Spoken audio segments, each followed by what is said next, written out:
Good day, I am Jazen May Ilamuso, a student nurse of Southwestern University. So today I am going to perform administering an intramuscular injection.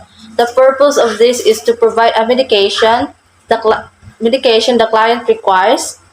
And for the planning, before we proceed to our procedure, we should have the equipment that needed for this procedure.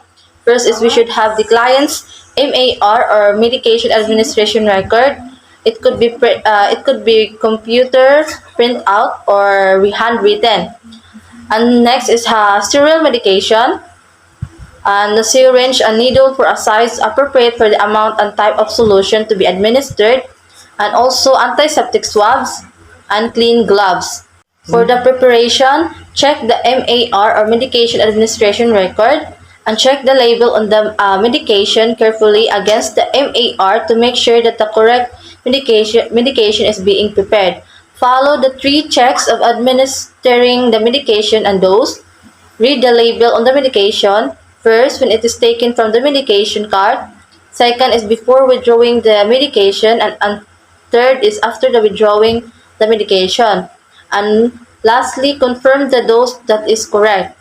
And organize the equipment that needed for this procedure. Prior to the procedure, we should perform hand hygiene and observe other appropriate infection prevention procedures. We should prepare the medication from the ampule or vial drug withdrawal. We never change the needle in the syringe before the injection. Because the outside of a new needle is free of medication, it does not irritate subcutaneous tissues as it passes into the muscle. Invert the syringe needle uppermost and expel all excess air. I will be going to withdraw the sterile water from the injection. The needed measures for this is approximately 1.0 ml, 0 ml.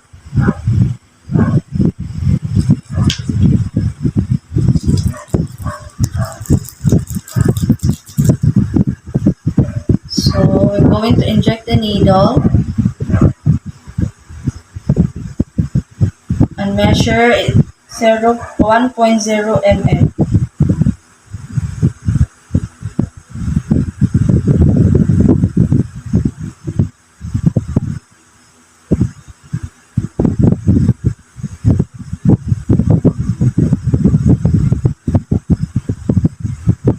So after we withdraw the injection, we put it back to the cap of the needle.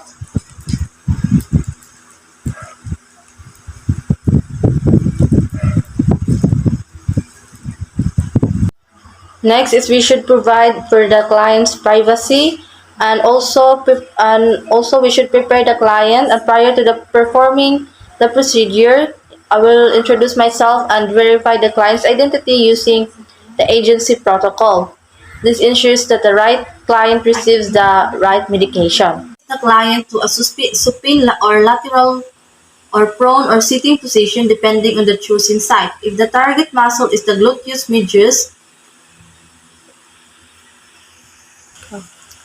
ventrogluteal site, have the client in the supine position and flex the knees. If in the lateral position, flex the upper leg, and in the prone position, toe in. So for the rationally appropriate positioning promotes relaxation of the target muscles, and it obtains assistance in holding an uncooperative client. This will prevent injury due to the sudden movement after a needle insertion. So, explain the purpose of the medication and how it will help using the language that the client can understand. Include relevant information about effects of the medication. Information can facilitate acceptance of and compliance with the therapy. Select and locate clean the site. Select a site free of the skin lesions, tenderness, swelling, hardness, or localized inflammation, and one that has not been used frequently. If injections are to be frequent, alternate sites. Avoid using the same twice in a row. So, as for this client, there is no swelling or lesions or tenderness that or localized inflammation in his skin. Locate the exact site for the injection. So this is will be we will be going to this site. This will be I will be going to inject this site. So next is apply clean gloves. Applying the clean gloves, clean the site with an antiseptic swab using a circular motion. And start at the center and move outward about 5 centimeters or 2 inches.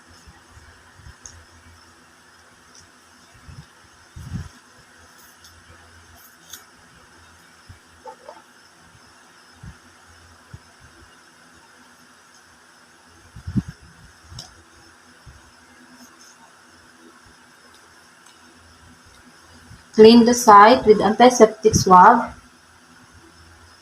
in a circular motion.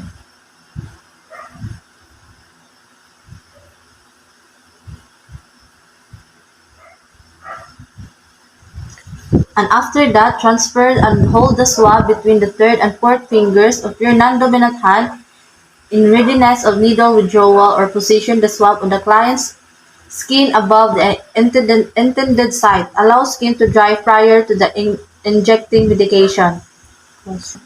Next is prepare the syringe for injection.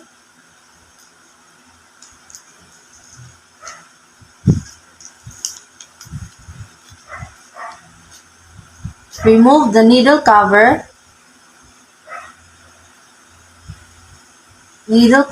and without contaminating the needle. If using a pre-filled unit dose medication, take caution to avoid dripping medication on the needle prior to injection. If does not occur, wipe the medication off the needle with a sterile gauze. Some sources recommend changing the needle if possible. So, inject the medication using the Z-track technique, using the ulnar side of the non-dominant hand to pull the skin approximately 2 to 2.5 centimeter or 1 inch to the side. Under some circumstances, such as for an emaciated client or an infant, the muscle may be pinched. For the rationale, pulling the skin and subcutaneous tissue or pinching the muscle makes it firmer and facilitates the needle insertion. Holding the syringe between the thumb and the forefinger. Holding the syringe between the thumb and the forefinger as if holding a pen, and pierce the skin quickly and smoothly at a 90-degree angle and insert the needle into the muscle.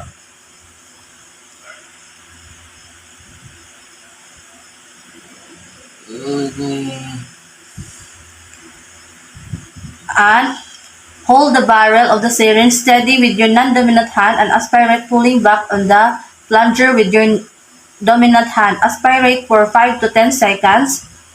If blood appears in the syringe, withdraw the needle or discard the syringe and prepare a new injection. Blood does not appear, inject the medication steadily and slowly, approximately 10 seconds per milliliter, while holding the syringe steady if using the ventrogluteal site. Holding the syringe steady minimizes the discomfort.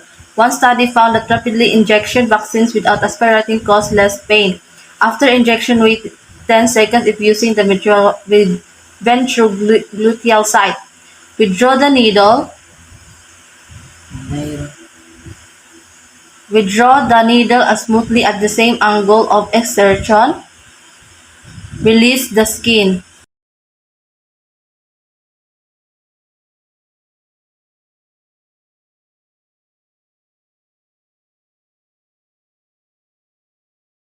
And withdraw the needle smoothly and dispose the injection. Apply gentle pressure at the site with a dry sponge. It is not necessary to massage the area at the site of injection.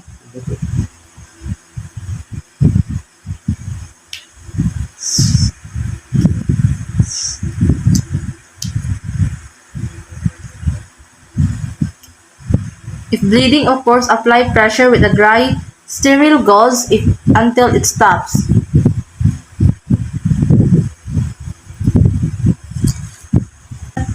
Activate the needle safety device or discard the uncapped needle and attach the syringe into the proper receptacle.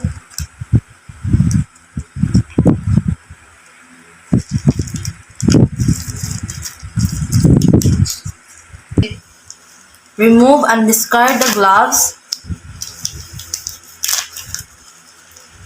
And also, after that, perform hand hygiene or use alcohol.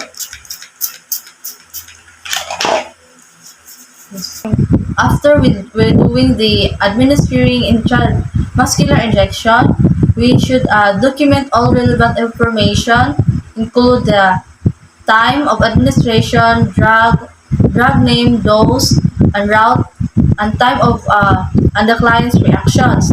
Assess the effectiveness of the medication at the time it is expected to act. For the evaluation, conduct appropriate follow-up such as desired effect, example relief of pain or vomiting, and any adverse reactions or side effects, local skin or tissue reactions of injection site, example redness, swelling, pain, or other evidence of tissue damage. Relate the previous findings if available. So that's it for the intramuscular injection.